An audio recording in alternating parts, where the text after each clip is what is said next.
Everybody, my name is David. I'm a crypto frontier from the Genesis Group. Today I am going to read Wise Crypto Life, number 21, Financial Inclusion. So, in this edition of Wise Crypto Life, we will introduce ways blockchain technology can help those who are marginalized in financial services.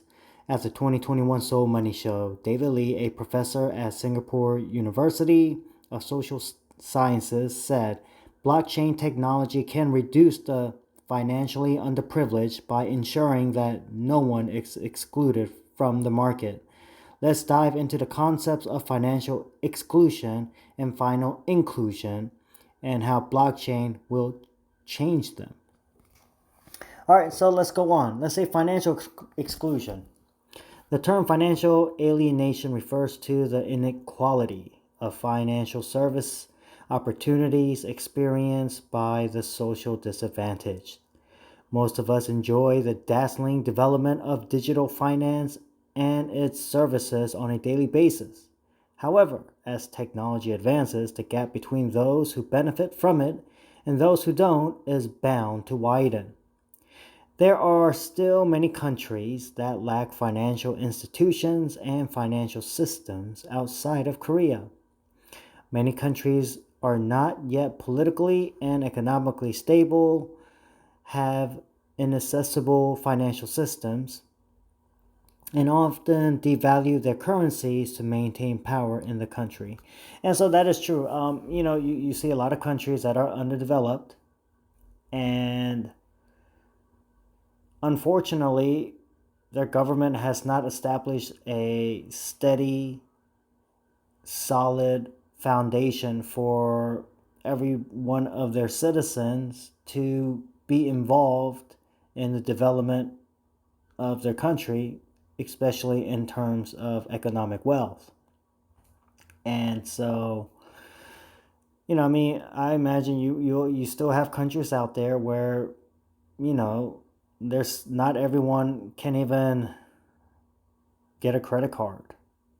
Or there are areas in their countries where if you don't have the actual currency, you know, you and you just had a credit card, and you go to certain areas, and there's stores won't be able to accept anything. You would have to have cash, which is, I always do recommend holding certain amount of cash, because you never know, you might go to a place that's like that where they don't accept credit cards. All right, because some countries they haven't developed to that level yet. And definitely I can understand what this, I guess if it's the professor who's saying this, Professor Lee, David Lee, then yeah, I would agree. Obviously there are places in the world that are like that. Financial inclusion. Cryptocurrencies can overcome the shortcomings of existing currencies and facilitate financial inclusion, since it is decentralized, DeFi, and cannot be controlled by the government. Smart contracts can be used to carry out transparent transactions without intermediaries, and can be transferred worldwide without going through traditional financial institutions.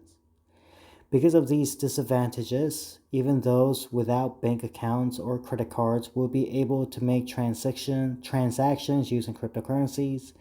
This is also the reason El Salvador decided to adopt Bitcoin as a fiat currency. Many blockchain platforms already provide small payment and loan services, and many companies that value its potential as a means to resolve the asymmetry of information and infrastructure are incorporating ways to utilize it. And once again, I would agree with this too. So here's the thing, you know, you might have some countries where the people cannot even open a bank account. They can't even, have their own credit card.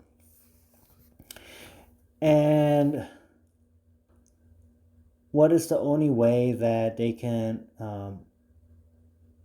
hold wealth is they're going to have to accumulate as much currency as they can. And there's going to come to a point where you hold so much currency that it can be dangerous for you, that people might break into your house, right? You hold enough cash, assets like gold, jewelry, diamonds, whatever. You're basically, and then especially if you're like the type that want to show off and tell people about it, well, you're going to have unwelcome guests. And, some of these countries, well, if you can't even open up a bank account and save your money in a bank, chances are they're not the safest countries in the world either.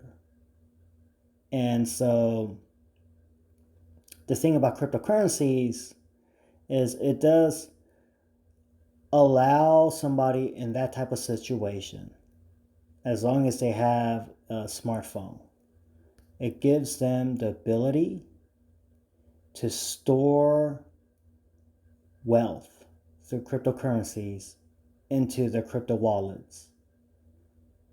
And, if they have it in a wallet, even if someone steals their cell phone, it doesn't matter. You have to break into the wallet. That person can just if you lose your phone, you just get another phone, download the app, and open your wallet, and you could, go back to transacting, right?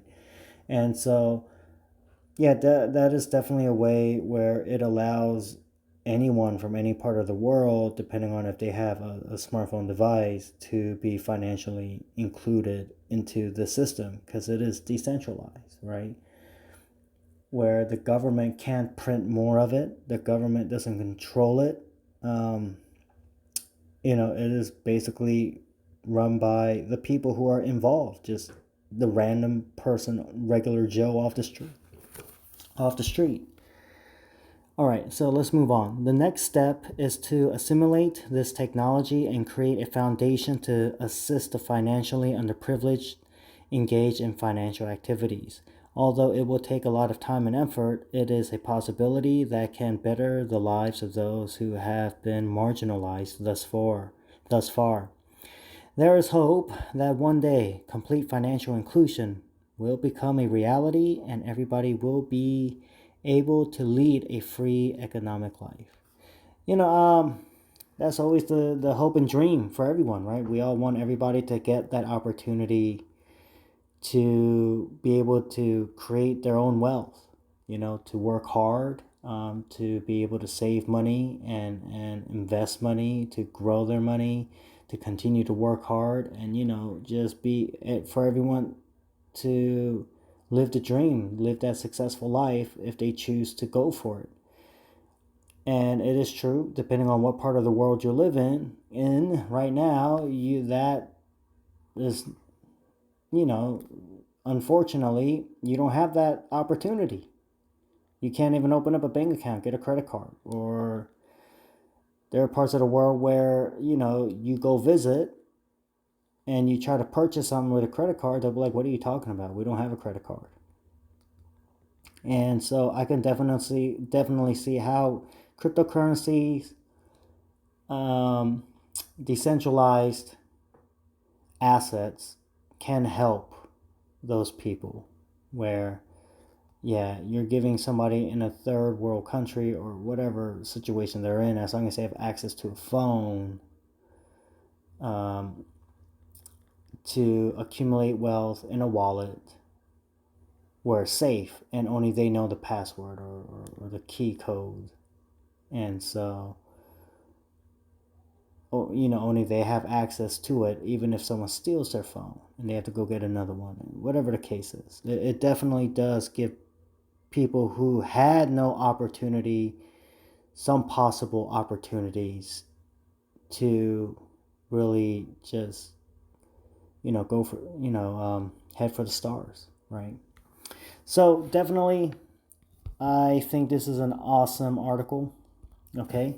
Now, if you're new to the channel, please hit like, hit subscribe. All right. Share the article if you don't mind. And if you're not part of the KOK-PLAY family, go to Play Store, hit KOK space PLAY. You're going to need an invite code. Oh, here it is. Okay, QAABIRWL, QAABIRWL. Please, you could use my recommendation code. All right, everyone. All of you out there, please stay safe. The whole global market doesn't look all great, doesn't look all that great. So please, there's a saying, prepare for the worst, but hope for the best, right? Looks like there's going to be more inflation and supply shortages. So you should prep up for that. And yeah, just all of y'all, God bless y'all.